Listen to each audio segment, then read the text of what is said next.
Welcome to Solvetic, your channel to always learn technology easily. Below in the description, you will find useful links we used in this video.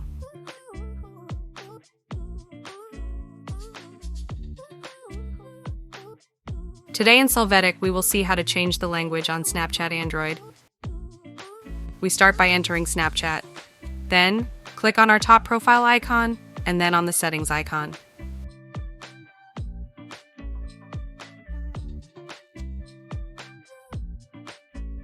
After that, we are going to locate the language option and click on it.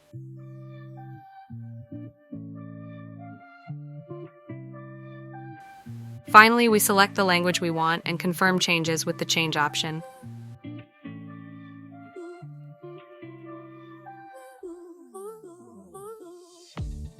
After that, we will see the modified application language. Hey, remember to subscribe Solvetic channel.